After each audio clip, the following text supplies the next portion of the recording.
Hello दोस्तों, यह कहानी एक ऐसी विधवा महिला की है जिसके पति की मृत्यु के बाद उसके जीवन में अजीब सा सन्नाटा और खालीपन छा जाता है।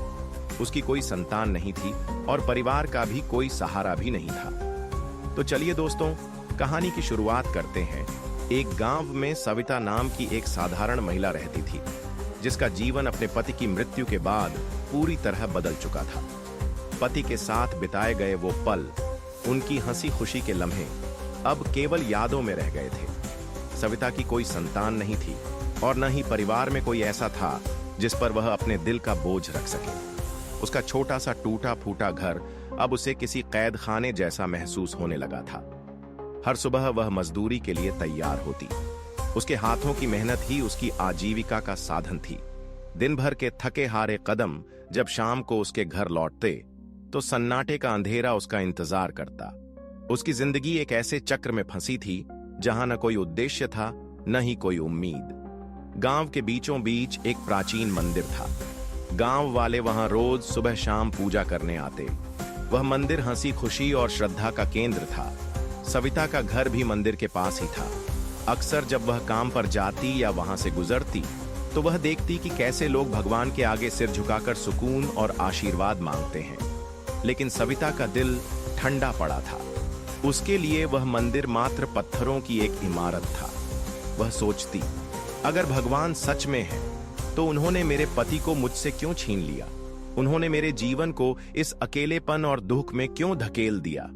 एक दिन थक हार कर सविता अपने घर के आंगन में बैठी थी। आसमान में चमकते सितारों को देखकर उसकी आंखें भर आईं। उसने आकाश की ओर देखा और रोते हुए कहा, हे भगवान, अगर आप हैं तो मुझे इस खालीपन से निकालिए। क्या मेरी जिंदगी बस इस दर्द के लिए बनी है? क्या मैं कभी जान पाऊंगी कि जीवन का असली मतलब क्या है? उसकी यह प्रार्थना उस रात के सन्नाटे में खो गई, लेकिन यह उसकी कहानी का एक नया अध्याय शुरू करने वाली थी। अगले दिन सविता अपनी रोजमर्रा की दिनचर्या में व्यस्त थी।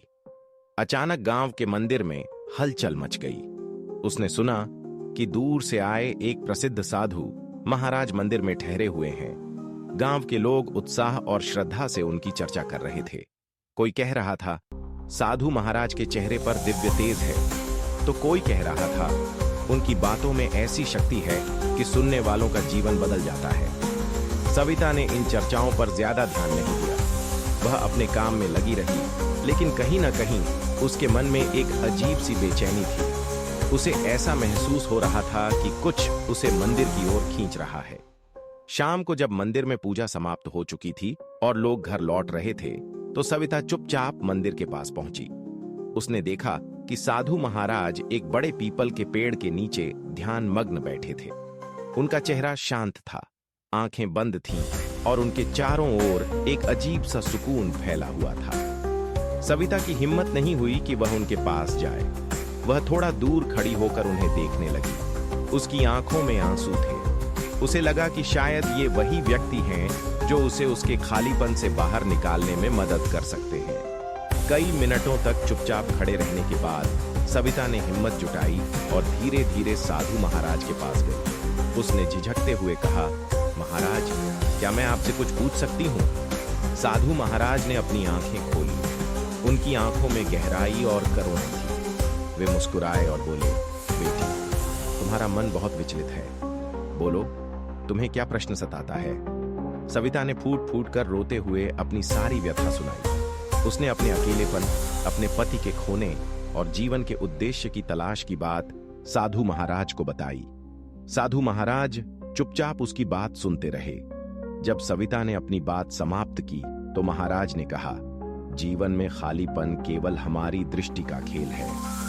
जिस खालीपन को तुम महसूस कर रही हो वह सच नहीं है। तुम्हारा जीवन अब भी पूर्ण है, केवल तुम्हारी आत्मा उसे देख नहीं पा रही। लेकिन महाराज, मैं अपने जीवन को कैसे पूर्ण समझूं जब मेरे पास न कोई परिवार है और न ही कोई उद्देश्य? महाराज मुस्कुराए और बोले, जीवन का उद्देश्य केवल लेना नहीं बल्कि देना है।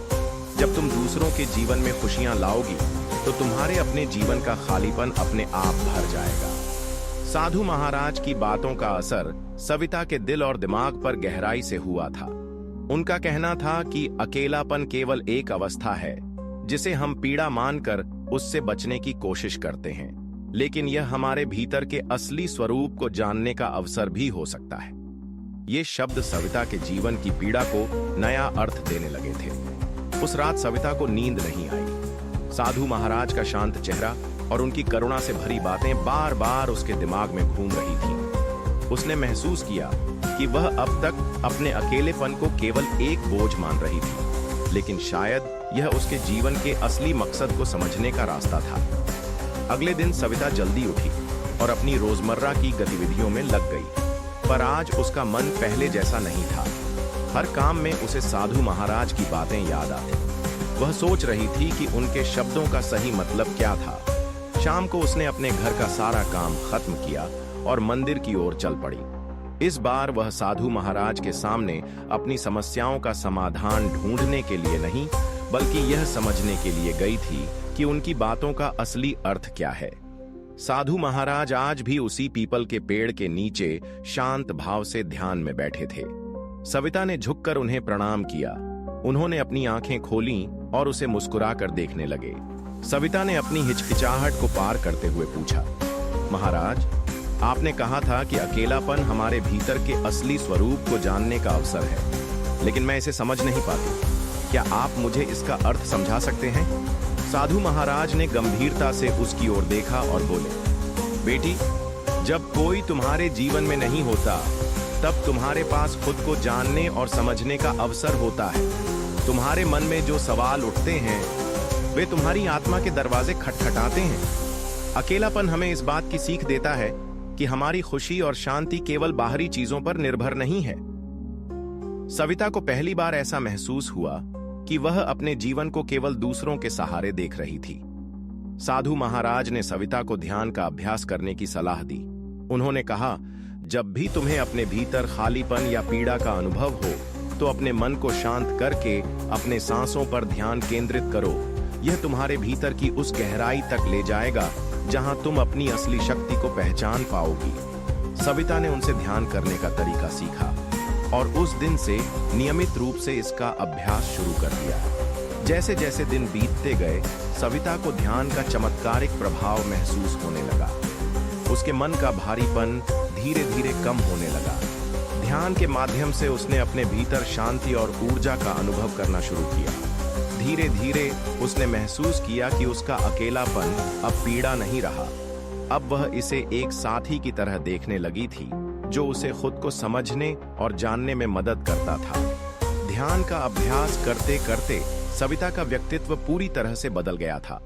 अब वह पहले की तरह दुखी और परेशान नहीं रहती थी। उसकी आंखों में एक नई चमक और उसके चेहरे पर एक नई शांति थी। गांव के लोग उसका यह बदलाव देखकर चकित रह जाते थे। गांव की कुछ महिलाएं, जो खुद भी अपने जीवन में अकेलापन और समस्याओं का सामना कर रही थीं, सविता से प्रेरित होने लगी। उन्होंने उससे ध्यान के महत्व और इसका अभ्यास करने का तरीका पूछा। सविता ने उन्हें वह सब सिखाया जो उसने साधु महाराज से सीखा था। कुछ समय बाद साधु महाराज ने गांव छोड़ने का फैसला किया। वह अपने अगले प्रवास के लिए जाने वाले थे। गांव के सभी लोग उन्हें विदा देने मंदिर में एकत्र हुए। सविता ने उनके चरणों में सिर झुकाकर धन्यवाद दिया और कहा, महाराज, आपने मुझे मेरे जीवन का असली अर्थ समझाया। मैं हमेशा आपकी आभारी रहूंगी। साधु महाराज मुस्कुराए और बोले, बेटी, यह मेरी शिक्षा नहीं, तुम्हारा अपना विश्वास और प्रयास है जिसने तुम्हें यह रास्ता दिखाया। याद रखना, जीवन की हर कठिनाई हमें खुद को बेहतर ढंग से जानने का मौका देती है। अगर तुम इसे सही तरीके से देखोगी तो हर परिस्थिति में तुम शांति और संतोष पा सकती हो। साधु महाराज के जाने के बाद भी सविता ने अपनी ध्यान की यात्रा जारी रखी।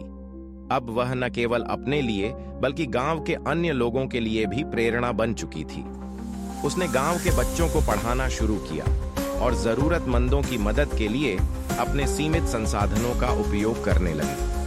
उसका अकेलापन अब एक ऐसी शक्ति बन गया था जिसने उसे आत्मनिर्भर और शांत बना दिया। अब उसका जीवन दूसरों के लिए एक प्रकाश स्तंभ था।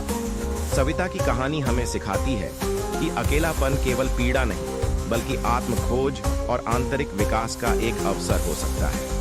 यदि हम इसे समझदारी और सही दृष्टिकोण से देखें तो हम अपने जीवन में गहराई और शांति पा सकते हैं।